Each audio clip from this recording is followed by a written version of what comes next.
Isunod na lang sa loob yung mga gamit, ha? Opo, sir.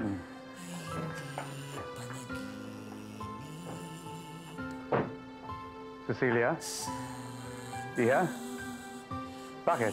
May problema ba? Wala ho. Wala ho, Papa.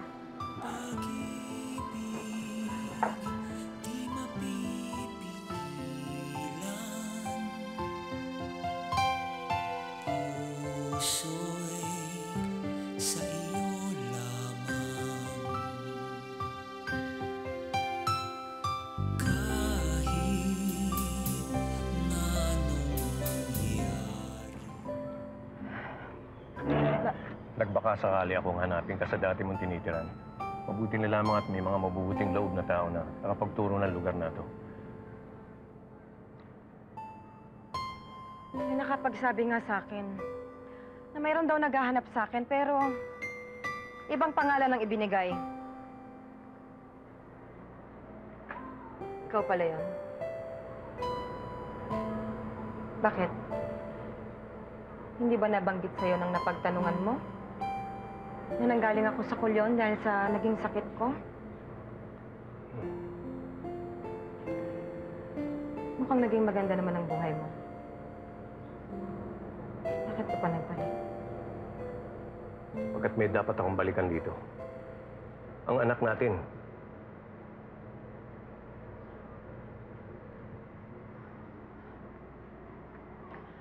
Wala na siya, Ricardo.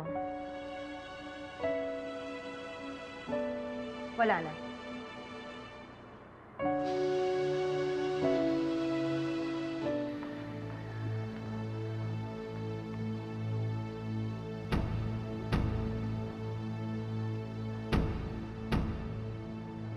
Ay!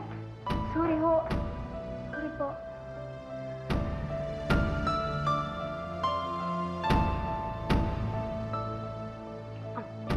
Pangit ka.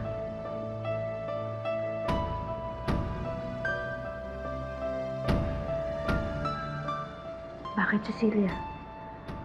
Nagalit na naman si Ma'am sa'yo.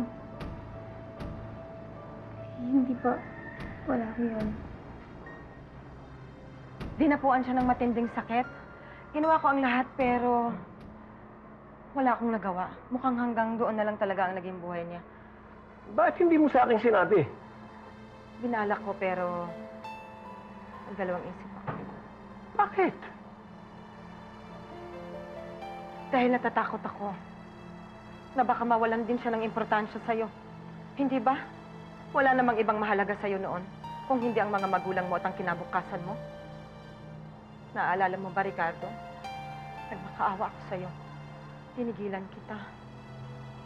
Pero hindi mo ako pinakinggan. Inalok ako ng pera ng mga magulang mo, pero hindi ko yon tinanggap. At kahit sa harapan ng mga magulang ninyo at sa harap ninyong lahat, tahasan kong sasabihin sa inyong kailanman ay hindi ako naging alipin ng salapi. Dahil hindi naman talaga yun ang kailangan ko noon. Hindi ko kailangan ng pera noon, Ricardo. Dahil ikaw ang kailangan ko.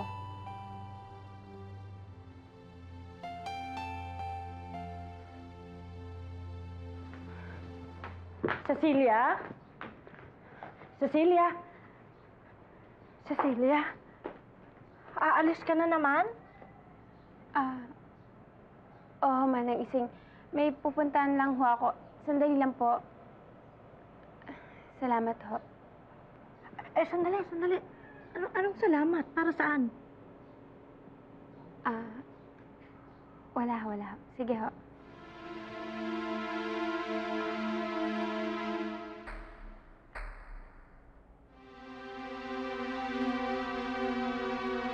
Umalis ka na, Ricardo.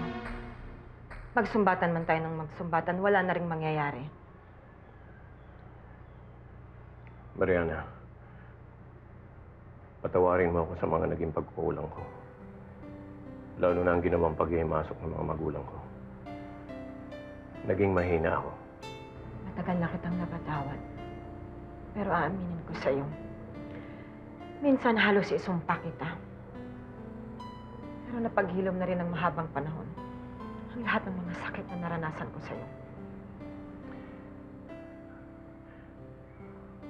Hayaan mo makabawi ako sa mga naging pagkukulang ko. Pwede bang tulungan kita kahit sa pagpapagamot mo? Hindi na kailangan.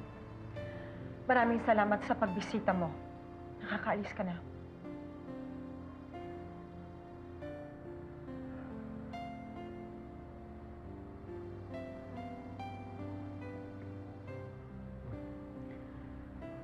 Sana'y hindi ito maging una't huli nating pagkikita.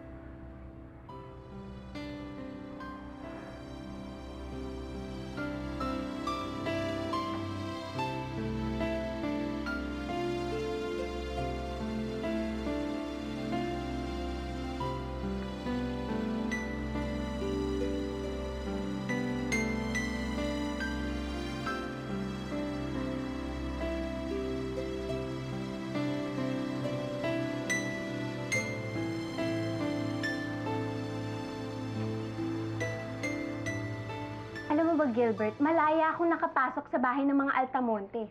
Papunta pa lang ako doon nung makita ko ni Don Ramon. Tapos sinabay niya ako, hindi niya alam na ako yung totoong Cecilia. Hindi ka niya nahalata?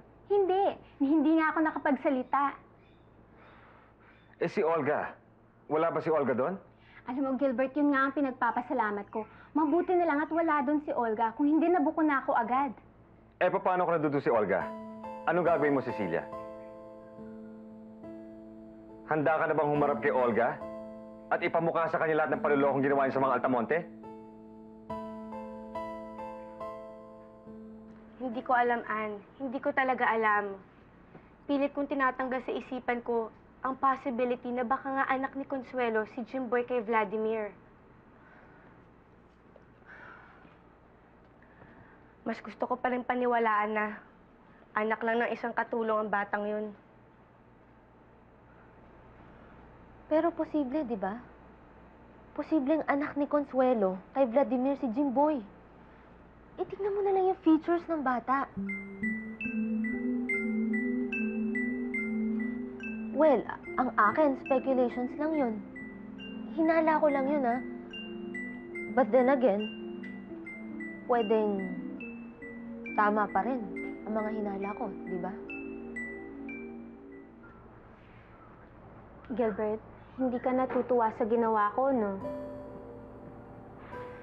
Bakit? Dahil ba hindi ako nagpaalam na may plano ako pumunta sa bahay ng mga Altamonte? Hindi yung Cecilia eh. Nag-aalala ako na baka mauwi lang sa wala. Ang lahat ng mga binabalak mo, mga pinaplano natin, kung basta-basta pupunta ka doon nang hindi ka naghahanda. Cecilia, marami akong mga plano para sa'yo. Pinaghahandaan kong pakikipagkita mo sa mga Altamonte. At hindi sa ganitong paraan. Ayokong mabaliwala ang mga ito nang dahil lang sa mga mali mong desisyon. Pero Gilbert, hindi ko naman inaasahan na makita ako ni Don Ramon. Nagkataon lang. Pero may intensyon kang pumunta doon. Akala ko pa naman matutuwa ka. Mas matutuwa ako kung di mo na uulitin ang ginawa mo.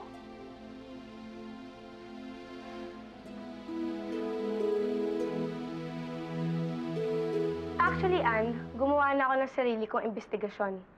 Para malaman kung totoo ngang anak lang ng dating katulong ni na Don Jaime, si Jimboy. Eh, paano nga kung anak siya ni Consuelo? Eh di mabuti. Di lalo kong ibubuhos sa anak niya ang galit ko sa kanya. Well, come to think of it, mukhang noon pa mabigat yung dugo mo sa batang yan. Malay natin. Yun nga ang dahilan. Kamusta na kaya masiyo si Enrique? Wala pa ring balita. May kutob ako. Natama ang hinala ko na may masamang nangyari sa kanya. Ma, hindi naman siguro. Ano ka ba, Carlos Miguel? Ako ang ina. Kaya mas nararamdaman ko kung may masamang nangyayari sa mga anak ko, maging sa'yo o kay Jose Enrique. Sorry, Ma.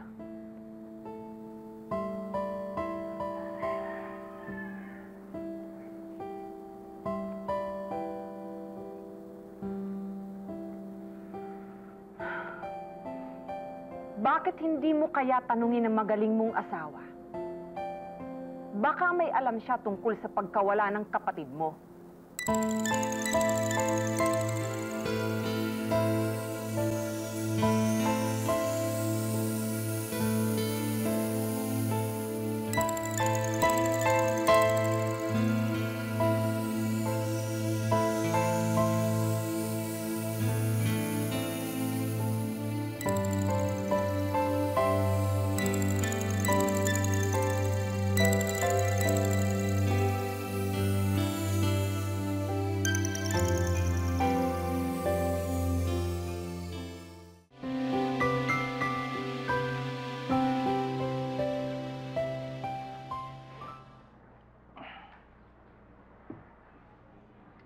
Diana, sino yung bisita mo kahapon?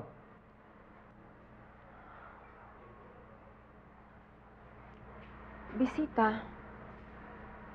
Sinong bisita? Hoy, huwag mo akong pinaglululoko. May nagsabi sa akin dyan sa labasan, no? May nakita raw silang magarang kotse nakaparada dyan sa harap ng bahay. Sino bisita mo?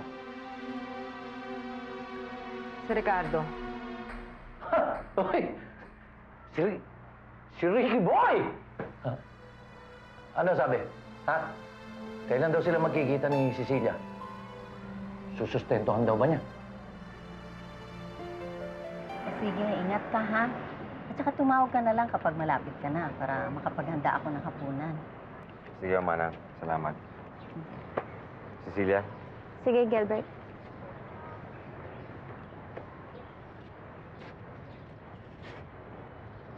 Manang, saan ho pupunta si Gilbert? May aayusin daw siya mga papeles. Matatagalan ho ba siya? Mukhang hindi eh. Kasi sabi niya baka raw dito siya maghapunan. Oh, bakit? Wala ho.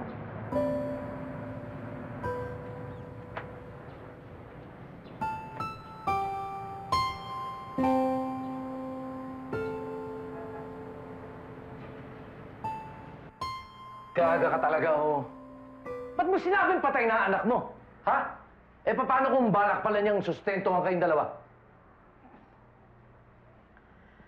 Napalaki ko si Cecilia nang hindi ko siya kinailangan. Hoy! Habang nito. Ang lakas ng loob mo magpakamartira. Hoy, babae! Napag-isip-isipan mo ba na hindi mo rin mo naman mapapalaki ng maayos sa mga anak mo kundi dahil sa akin? Stupid na talaga to. Yabang mo! Pinagmalakihan mo yung tao. Eh, wala ka rin namang pera. Tagtuyot ka rin. Stupid ah.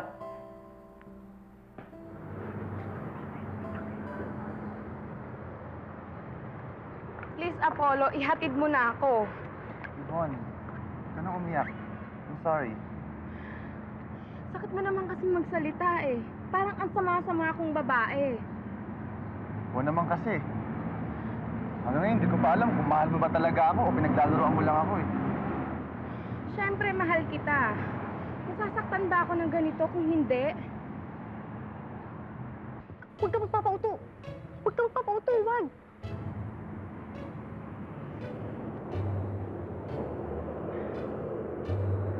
Tama na, tama na.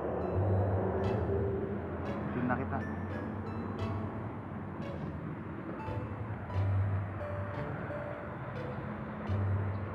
Anak ng pating naman, oh. Ang tanga-tanga talaga. Kahit kailan sinabi na huwag magpapauto, nagpauto pa rin yung utong-utong yun. Tanga! Wala rin.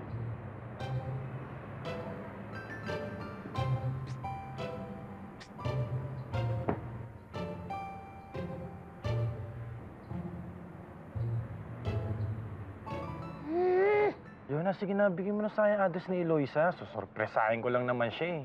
Alam mo, Joshua, ang kulit mo. Hindi ko ugali magbigay ng address ng mga kaibigan ko, lalo na sa ibang tao, no? Bira naman to, para naman ako iba sa'yo eh. Sige na, bigyan mo na sa akin. Ang kulit mo, eh. Ano eh? Uy. Uy, Eloisa, itong boyfriend mo ang kulit, ha? Hi. Ano problema nun? Wala. Okay. Ay, kailan mo ba papaalala sa tita mo? Ha? Huwag ngayon. Wala siya eh. Kain tayo?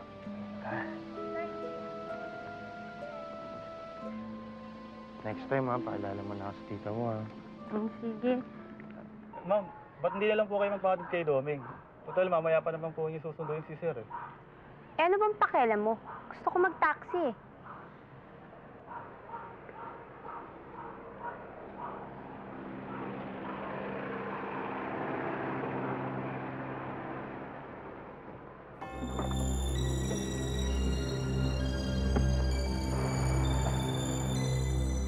Mama, sundan niyo ho yung taxi.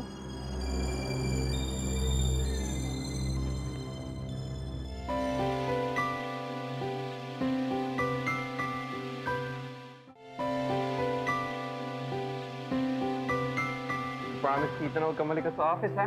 Promise, Tito.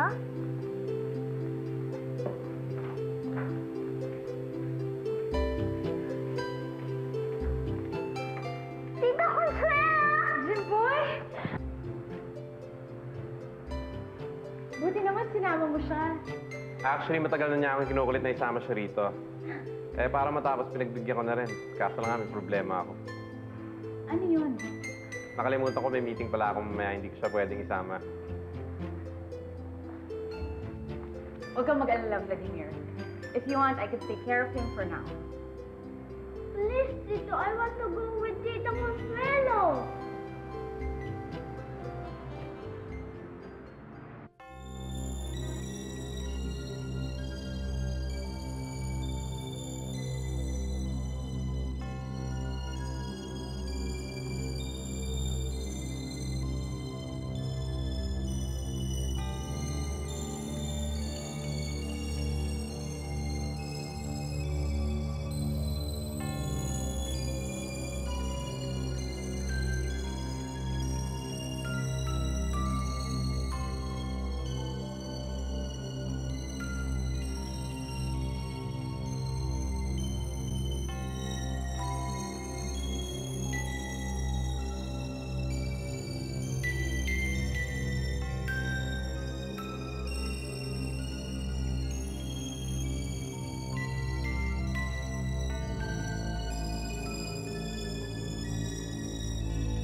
Oo, Gilbert.